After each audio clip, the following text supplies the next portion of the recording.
Kerajaan Kopindo hari ini 14.000 data. 14.000 data itu kan luar biasa, Dok. Ngapain juga lo nyari di luar kan gitu. Lu senangin 14.000 orang yang udah di dalam. 14.000 orang yang udah ikut Kopindo diundang sama Ustadz Yusuf Mansur setiap pagi sarapan. Assalamualaikum warahmatullahi wabarakatuh. Para pemirsa, mendengarkan cuplikan video Yusuf Mansur tadi, orang tuh geleng-geleng kepala.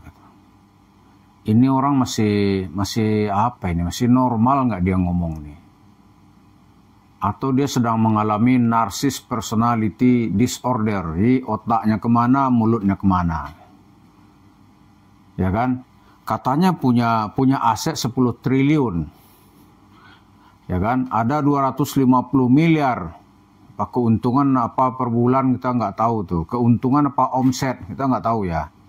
Bisa juga keuntungan kalau 10 triliun. Kalau keuntungannya 2,5% sebulan, itu kan masih masuk akal gitu. Terus kalau memang segitu keuntungannya, ngapain Yusuf Mansur nyari-nyari zakat? Ya toh?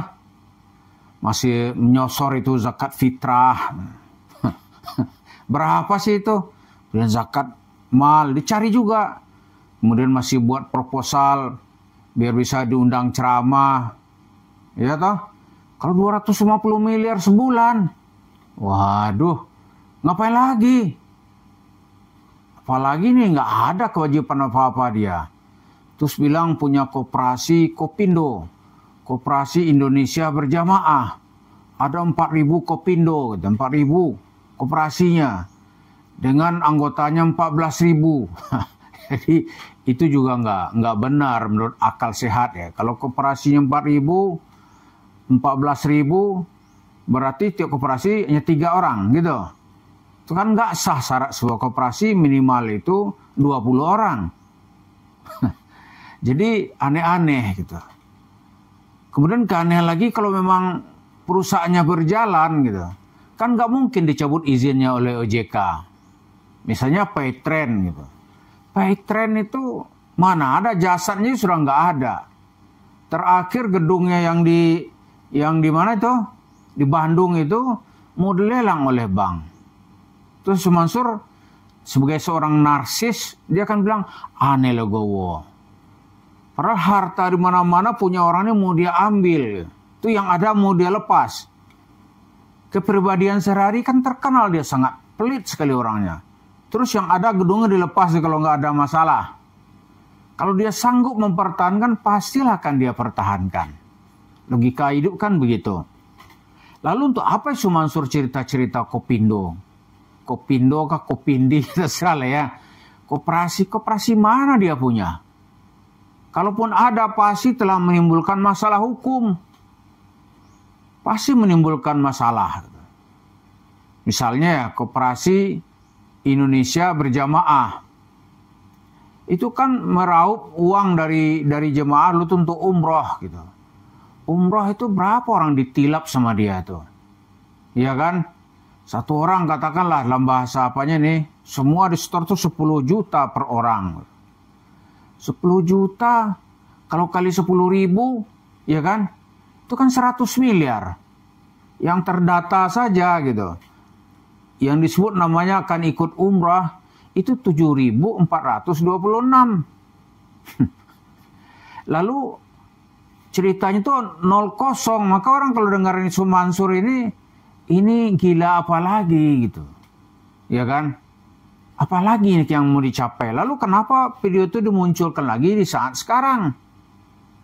Kalau kita pahami dengan skop yang lebih luas, sebenarnya Yusuf Mansur itu ingin mencari kesempatan. Karena pemerintah sekarang ini kan sedang giat-giatnya membangun koperasi merah putih. Ya kan? Seperti penjelasan Menteri Koperasi Budi Ari itu, pemerintah akan mendirikan 80.000 koperasi merah putih di seluruh Indonesia. Setiap koperasi dikasih modal setidak-tidaknya 3 miliar gitu. Kerjaannya apa koperasi ini? Kalau di penjelasan yang kita dengar dia mau jualan. Koperasi mau jualan sembako, jualan produk dari masyarakat gitu. Teorinya seperti itu.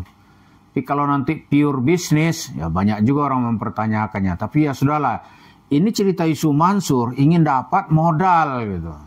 Dapat modal dari pemerintah.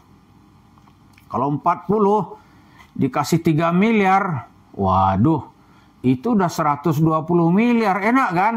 Sudah tuh dia 4 lipat, lari sudah itu, yakin saya. Karena nggak ada usaha Yusuf Mansur yang berjalan, ya selain dari cerita warung steak and shake itu kan perjanjian franchise ya. Itu yang berjalan. Yang lain-lain itu, waduh, cerita ndobol kalau kata orang Jawa ini, ndobos. Cerita ndobos saja itu, omong kosong. Kalau ada yang percaya, itulah kita ini, sebagian masyarakat kita ini ceritain begini-begini, dia ada juga yang percaya. Ya kan? Apalagi nanti pemerintah misalnya terdesak dia. Terdesak itu kan mau dibangun 8.000 koperasi. 8.000 itu nggak mudah, 80.000 koperasi merah putih. Itu realisasi kan lama juga itu. Kita kira mungkin sampai hari ini 10.000-nya mungkin belum ya. Belum lah. Itu pun dicecar oleh DPR rame-rame gitu. 10.000. Karena janji 80.000. Sama seperti contohnya nih makan bergizi gratis. Itu kan mau dibagikan kepada 80 sampai 82 juta orang-orang atau masyarakat yang diduga kekurangan gizi di Indonesia, maka dikasih makanan bergizi. Setelah 7 bulan Prabowo menjadi presiden, itu realisasi kan baru sekitar 1 juta, mungkin kurang gitu. 1 juta. Untuk mencapai 80 juta, ya berapa lama? Kan gitu kan, mungkin dibutuhkan waktu sampai tahun 2028 gitu. Nah ini Yusuf Mansur katanya punya 4.000 gitu. Gampang aja kan cerita 4.000. Kenapa nggak sekalian samain aja pemerintah, kita punya 80.000 gitu. Di 80.000 pemerintah jangan kemana-mana lagi. Kesini aja, koperasi Kopindo, Koperasi Indonesia Berjamaah. Ya, kita mengungkap masalah-masalah ini karena Yusuf Mansur itu tidak pernah dia capek untuk mendapatkan uang dengan cara apapun gitu. Ya kan? Katanya dia sedekah banyak. Ya kalau memang dia ngasih makan 14.000 orang setiap pagi, sarapan pagi gitu. Kalau sekali sarapan tuh 10.000 gitu. Cobalah 14.000 dikali 10.000, ya kan? Maka setiap pagi itu dia mengasih orang berapa itu? 14.000 kali 10.000, ya kan?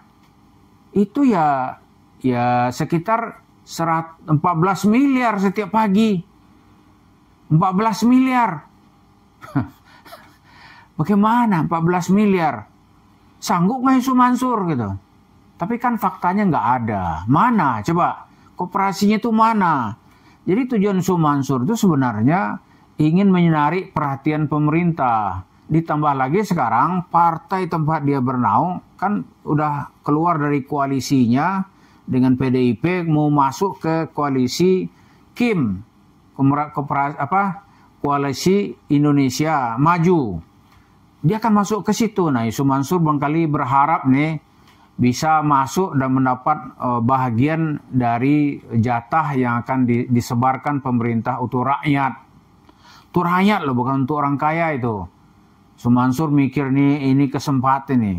Kalau ada yang dapat misalnya nih dalam makan bergizi gratis 3.000 titik itu. Wah, ini juga mau dong, kan gitu kira-kira. Satu koperasi 3 miliar. Tapi kita berharap orang-orang masih berpikir normal lah dan waras melihat Yusuf Mansur. Gitu. Kalau tidak, warung steaknya itu akan bertambah dengan jumlah yang sangat dahsyat, maka korupsi akan terjadi di mana-mana. Karena itu mesti kita hati-hati manuver-manuver dengan orang yang sedang narsis personality disorder. Itulah yang sedang dimainkan Yusuf Mansur. dengan petualangannya yang tidak kenal lelah untuk meraup uang dari manapun, termasuk uang pemerintah yang berjuang untuk mensejahterakan rakyat. Terima kasih. Assalamualaikum warahmatullahi wabarakatuh.